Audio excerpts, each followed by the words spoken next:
Hi friends, welcome back to my channel latest career jobs information. మీకు aviation services private limited వాళ్ళది ఒక job notification విడుదలైందండి. దానికి సంబంధించిన పూర్తి వివరాలు మీకోసం తీసుకొని వచ్చానండి. ఇది మనకు ఎయిర్పోర్ట్లలో వర్క్ చేయడానికి కావాల్సిన వాళ్ళ మ్యాన్ పవర్ సంబంధించిన వేకెన్సీస్ అనేది వాళ్ళు విడుదల చేశారు.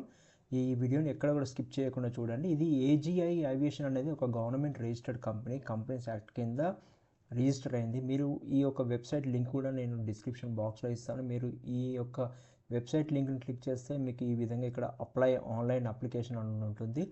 ప్లస్ ఈ యొక్క అడ్వర్టైజ్మెంట్ సంబంధించింది కూడా ఎక్కడ ఉందనేది కూడా ఇక్కడ క్లిక్ చేసుకుంటే మీకు ఇంగ్లీష్ కానీ హిందీలో కానీ మీరు సెలెక్షన్ చేసుకోవచ్చు. కంప్లీట్ నోటిఫికేషన్ డీటెయిల్స్ అన్నీ ఇక్కడ ఉంటాయి.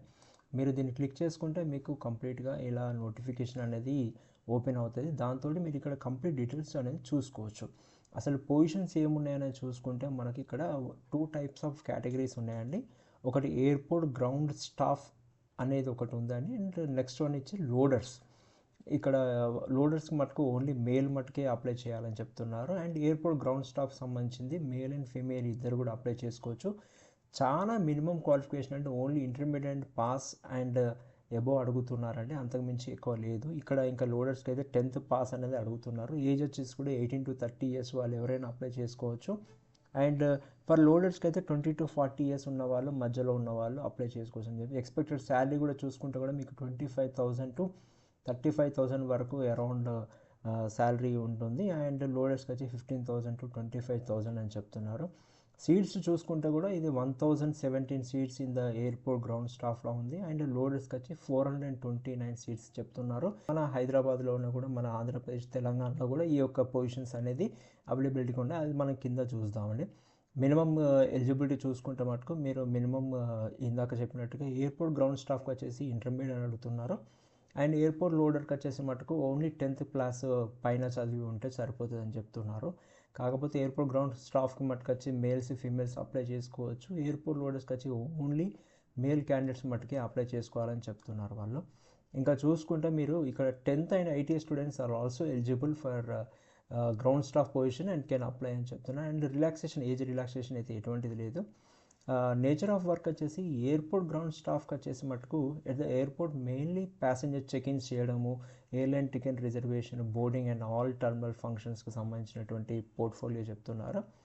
అండ్ నేచర్ ఆఫ్ వర్క్ వచ్చేసి ఫర్ ఎయిర్పోర్ట్ లోడర్స్కి వచ్చేసి అంటే primary responsibility baggage, cargo loading and offloading from the airport and trolley సంబంధించినటువంటిది ఏదైతే ఉంటుందో అవన్నీ కూడా ఉంటాయి. And the work pattern will be in the 3 shiftsలో అని చెప్తున్నారు వాళ్ళు.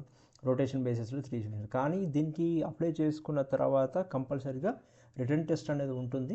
ఆ రిటర్న్ టెస్ట్ వచ్చేసి మొత్తం కంప్లీట్లీ 100 మార్క్స్కి ఉంది. ప్లస్ 90 minutesకి సంబంధించినటువంటిది వాళ్ళు మనకు ఎగ్జామ్కి ఒక డ్యూరేషన్ టైం ఉంటుంది. అది కూడా మీరు జనరల్ అవేర్నెస్ 25 questions ఇస్తారు. Aptitude and reasoning and English knowledge and aviation knowledge కొద్దిగా ఉంటే సరిపోతుంది. ఈ టెస్ట్ అనేది రాయాల్సింది అవసరం ఉంటుంది. సిలబస్ కూడా మనకు ఈ నోటిఫికేషన్లో కంప్లీట్గా ఇచ్చారు. జనరల్ అవేర్నెస్లో సంబంధించినటువంటి ఏముంది అనేది కూడా ఇక్కడ ఇచ్చారు. మీరు ఒకసారి నోటిఫికేషన్ చూసుకున్న తర్వాత అందులో మీకు అప్లై చేసే వాళ్ళు కంప్లీట్గా చదువుకోవాలని కోరుకుంటున్నాను. అందులో aptitude, reasoning, general English, aviation knowledge అంటే ఇది మనకు ఒకటి సబ్జెక్ట్ ఉండకపోవచ్చు, బట్ ఇది కూడా మనము ఇవాళ రేపు గూగుల్లో చూసుకోవడం కూడా ఆ ఏవియేషన్ నాలెడ్జ్ ఏముందనేది కూడా దానికి సంబంధించినటువంటి ఏది ఉన్నా కానీ సిలబస్ని మనం చూసుకోవచ్చు. ఎగ్జామినేషన్ డీటెయిల్స్కి వస్తే నేను చెప్పినట్టుగా 100 ఆబ్జెక్టివ్ టైప్ మల్టిపుల్ చాయిస్ క్వశ్చన్సే ఉంటాయి అంటున్నారు.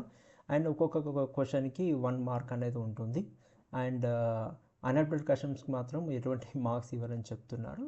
అండ్ ఎగ్జామినేషన్ వచ్చి మటుకు ఇంగ్లీష్ అండ్ హిందీలో మటుకే ఉంటుంది.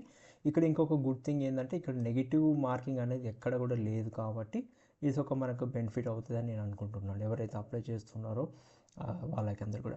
ఇక్కడ ఇంకొకటి చూసుకుంటే మనకు ఎగ్జామినేషన్ ఫీజు అనేది మటుకు 350 రూపీస్ ఫర్ గ్రౌండ్ స్టాఫ్కి, 250 రూపీస్ ఫర్ లోడర్కి చెప్పారన్నమాట. ఒకసారి ఫీజు పే చేస్తే మటుకు అది రిటర్న్ అనేది రాదు, కూడా పే చేయాలని చెప్తారు. ఎగ్జామినేషన్ సెంటర్లో మనం మిగతా చూసుకోకుండా మన తెలంగాణ అండ్ ఆంధ్రప్రదేశ్లో చూసుకుంటే మనకు విశాఖపట్నం, చెన్నై, మదురై, హైదరాబాద్లో మటుకు అప్లై చేసుకోవాలి. తమిళనాడు వాళ్ళు, ఆంధ్రప్రదేశ్ అండ్ తెలంగాణ వాళ్ళు. ఇది ఎలా అప్లై చేసుకోవాలి అంటే మటుకు ఇక్కడ వాళ్ళు లింక్ ఇచ్చారండి. ఇప్పుడు నేను ఇందాక చూపించాను కదండి, ఆ వెబ్సైట్ లింక్ ఏదైతే ఉందో దాన్ని క్లిక్ చేస్తే అక్కడ మీరు కంప్లీట్గా మీరు ఇక్కడే చూసుకోవచ్చు దానికి సంబంధించింది. ఇక్కడ login and check application status ఉంది, అప్లై ఆన్లైన్ అప్లికేషన్ అని ఉంది. దీన్ని మీరు క్లిక్ చేస్తే మటుకు మీకు ఇక్కడ అది ఓపెన్ అవుతుంది. ఎలా అప్లై చేసుకోవాలనేది ఇంపార్టెంట్ ఇన్స్ట్రక్షన్స్ కూడా హిందీ అండ్ ఇంగ్లీష్లో ఇచ్చారు. అప్లై చేసుకునే వాళ్ళు ఖచ్చితంగా ఇది ఒకసారి చదువుకున్న తర్వాత అప్లై చేసుకోవాలండి. మటుకు ఇక్కడ అప్లై నౌ బటన్ క్లిక్ చేసుకుంటే అది మనం ఇక్కడ డిక్లరేషన్ని యాక్సెప్ట్ చేసి అప్లై నౌ కొట్టేది ఉంటే మటుకు వాళ్ళు కంప్లీట్గా ఆన్లైన్ రిజిస్ట్రేషన్ అనేది 10th జూలైకి స్టార్ట్ అయిపోయింది. లాస్ట్ డేట్ ఆఫ్ రిజిస్ట్రేషన్ అనేది 21st సెప్టెంబర్ వరకు ఉంది. కాబట్టి డేట్ ఆఫ్ ఎగ్జామినేషన్ అనేది మనకు అనౌన్స్ చేస్తారు. ఎప్పుడైతే మనకు కాల్ లెటర్స్ వస్తాయో దాన్ని బట్టే వాళ్ళు మనకు వస్తాయని చెప్పి portal will be operational till 21st September వరకు ఉంటుందని చెప్తున్నారు. దాని తర్వాత అది అక్కడికి నుంచి క్లోజ్ అయిపోతుంది. సెలక్షన్ ప్రాసెస్ ఏంటంటే రిటన్ టెస్ట్ అనేది కంపల్సరీ అందరు రాయాలి. కానీ ఎయిర్పోర్ట్ గ్రౌండ్ స్టాఫ్ వారికి మట్టుకు ఖచ్చితంగా ఇంటర్వ్యూ ఉంటుంది. దాని తర్వాత లోడర్ వాళ్ళకి ఎటువంటి ఇంటర్వ్యూ అనేది ఉండదని చెప్తున్నారు ఇక్కడ. అదొకటి మనం చూసుకోవచ్చు. అండ్ ఎగ్జామ్ వెయిటేజ్ చూసుకుంటే 70% అండ్ ఇంటర్వ్యూ వేస్ 30% ఓన్లీ. ఇంటర్వ్యూకి 30% వెయిటేజ్ ఇస్తున్నారు అండ్ ఎగ్జామ్కి వచ్చేసి 70% అనేది ఇస్తున్నారు అన్నమాట.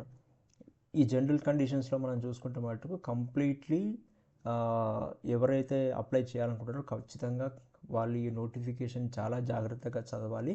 అప్లై చేసుకునే ముందు కూడా వాళ్ళు నేను ఇందాక చూపించినట్టుగా లింక్లో కూడా వాళ్ళు టర్మ్స్ అండ్ కండిషన్స్ అన్నీ కూడా చూసుకున్న తర్వాత అప్లై చేయడం బెటరు. అండ్ అప్లై చేసే వాళ్ళు ఒక్కటి గుర్తుంచుకోవాల్సింది ఏంటంటే ఏదైతే మొబైల్ నెంబర్ కానివ్వండి, ఈమెయిల్ ఐడి కానీ ఇస్తున్నారో దాన్ని ఖచ్చితంగా మనం కంటిన్యూ చేయాల్సి ఉంది.